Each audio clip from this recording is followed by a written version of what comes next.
एक समय की बात है। एक छोटे से गांव में, जहां चारों ओर हरियाली और शांति फैली हुई थी, एक बहुत गरीब बुढ़िया रहती थी जिसका नाम पार्वती था। पार्वती की झुर्रीदार त्वचा, सफेद बाल और झुकी हुई कमर उसके जीवन के संघर्षों की कहानी कहती थी।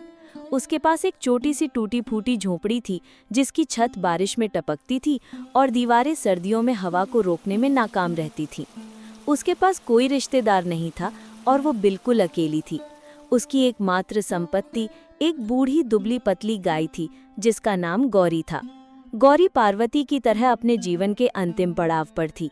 उसकी हड्डियां दिखती थीं और दूध भी बहुत कम देती थी, जिससे पार्वती का पेट भरना मुश्किल हो जाता था। फिर भी गौरी पार्वती के लिए सिर्फ कोई जानवर नहीं थी, वो उसकी साथी थी, उसका सहारा थी और उसके खाली जीवन में एकमात्र आशा की किरण थी।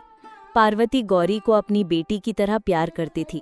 वो उसे रोज सुबह गांव के बाहर खुले मैदान में चराने ले जाती, उसकी पीठ सहलाती और उससे बातें करती जैसे वो कोई इंसान हो। गौरी भी पार्वती की आवाज़ पहचानती थी और उसकी हर बात को ध्यान से सुनती थी।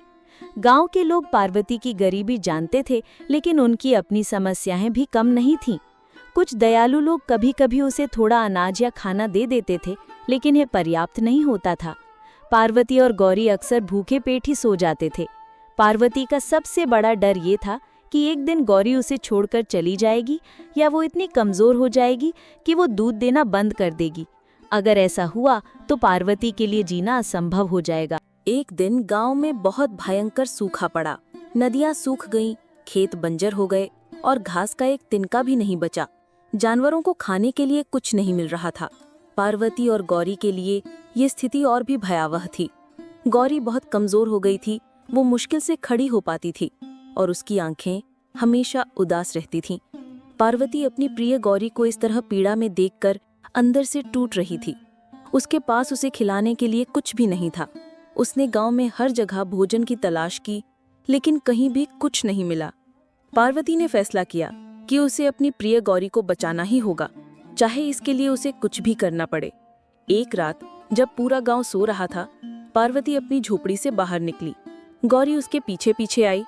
पार्वती ने गौरी को अपने साथ लिया और गांव से दूर घने जंगल की ओर चल पड़ी। वो जानती थी कि जंगल में शायद कुछ खाने को मिल जाए, लेकिन जंगल उतना ही खतरनाक भी था।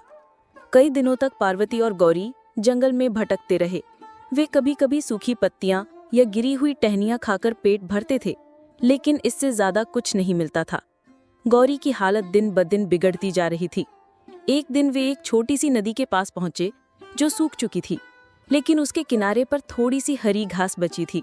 पार्वती ने गौरी को वहां चराने दिया और खुद थक कर एक पेड़ के नीचे लेट गई। तभी उसे एक आवाज सुनाई दी। एक छोटी सी हिरन का बच्चा दलदल में फंसा हुआ था।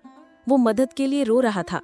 पार्वती ने देखा कि उसकी माँ पास ही खड़ी है और बेबस होकर अपने बच्चे को देख रही है। पार्वती ने तुरंत उठकर हिरन के बच्चे को बचाने की कोशिश की, लेकिन वो खुद भी बहुत कमजोर थी। उसने अपनी पूरी ताकत लगाई, लेकिन वो उसे खींच नहीं पाई। तभी गौरी ने देखा। अपनी सारी कमजोरी के बावजूद गौरी ने अपनी जान की परवाह न करते हुए उस हिरन के बच्चे की मदद करने का फैसला किया। वो दलदल के पास गई और अपनी सींगों से जमीन खोदने लगी। पार्वती भी उसके साथ जुड़ गई। धीरे धीरे उन्होंने मिलकर दलदल के किनारे की मिट्टी हटाई और हिरन के बच्चे को बाहर निकाला। हिरन की मां कृतज्ञता से अपनी आंखें बंद करके पार्वती और गौरी को देख रही थी। उस रात पार्वती और गौरी ने उसी जगह आराम किया। पार्वती को उम्मीद थी कि अब गौरी थोड़ी ठीक हो जाएगी, लेकिन अगली सुबह गौरी की हालत और भी बिगड़ गई थी। वो खड़ी भी नहीं हो पा रही थी। पार्वती की आंखों में आंसू भर आए। उसे लगा कि उसकी प्रिय गौरी अब उसे छोड़कर चली जाएगी। वो उसे छोड़कर नहीं जा सकती थी। उसने गौरी को अपनी बाहों में भर लिया और फूट फूट कर रोने लगी। तभी उसे एक आवाज सुनाई दी। एक साधु बाबा वहां से गुजर रहे थे। उन्होंने पार्वती को रोते हुए देखा और उसके पास आए। पार्वती ने उन्हें अपनी और गौरी की पूरी कहानी बताई। साधु बाबा ने ध्यान से सब कुछ सुना और मुस्कुराए।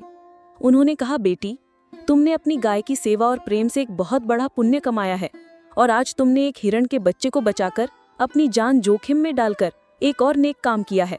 भगवान हमेशा ऐसे लोगों की मदद करते हैं जो दूसरों की भलाई करते हैं। साधु बाबा ने अपनी झोली से कुछ जड़ी बूटियां निकाली और उन्हें पानी में मिलाकर गौरी को पिलाया। उन्होंने पार्वती को कुछ अनाज भी दिया और कहा, ये अनाज तुम्हारी गाय को ताकत देगा और ये तुम्हारा प्रेम और दयालुता है जो तुम्हें इस संकट से बाहर निकालेगी। कुछ ही घंटों में गौरी की हालत में सुधार होने लगा। वो धीरे धीरे खड़ी हुई और थोड़ी देर में चलने लगी। पार्वती की खुशी का ठिकाना नहीं था। साधु बाबा की मदद से गौरी ने अपनी जान बचा ली थी। पार्वती ने साधु बाबा का बहुत बहुत धन्यवाद किया। अगले कुछ दिनों में पार्वती और गौरी जंगल में और आगे बढ़े। साधु बाबा के दिए अनाज से गौरी ने ताकत पाई और वो धीरे धीरे ठीक होने लगी। एक दिन वे एक ऐसे स्थान पर पहुंचे जहां ढेर सारी हरी भरी घास और एक छोटी सी झील थी। गौरी खुशी से उछल पड़ी और घास चढ़ने लगी। पार्वती ने भी राहत की सांस ली। उस दिन के बाद पार्वती और गौरी ने वहीं रहने का फैसला किया। झील का पानी मीठा था और घास भरपूर थी। गौरी का स्वास्थ्य पूरी तरह से ठीक हो गया और वो फिर से दूध देने लगी। पार्वती को अब कभी भूखा नहीं रहना पड़ा। धीरे धीरे कुछ और यात्री भी उस रास्ते से गुजरने लगे और उन्होंने पार्वती को वहां रहते हुए देखा। पार्वती ने अपनी कहानी उन्हें बताई और लोग उसके दयालुता और गौरी के प्रति उसके प्रेम से बहुत प्रभावित हुए। कुछ ही समय में उस जगह के बारे में खबर पूरे गांव में फैल गई। लोगों ने पार्वती की मदद करना शुरू कर दिया। कुछ लोग उसे अनाज देते, कुछ उसके लिए कपड़े लाते और कुछ उसकी झोपड़ी को ठीक करने में मदद करते। पार्वती ने कभी भी अपनी दयालुता नहीं छोड़ी। वो अपनी झोपड़ी में आने वाले हर इंसान को खुशी से अपनी गाय का दूध देती और उनकी मदद करती। पार्वती और गौरी ने एक लंबा और सुखी जीवन जिया। पार्वती ने अपनी दयालुता, प्रेम और निस्वार्थ सेवा से सभी का दिल जीत लिया था। गौरी भी अपनी अंतिम सांस तक पार्वती के साथ रही। उनकी कहानी गांव में पीढ़ी दर पीढ़ी सुनाई जाने लगी।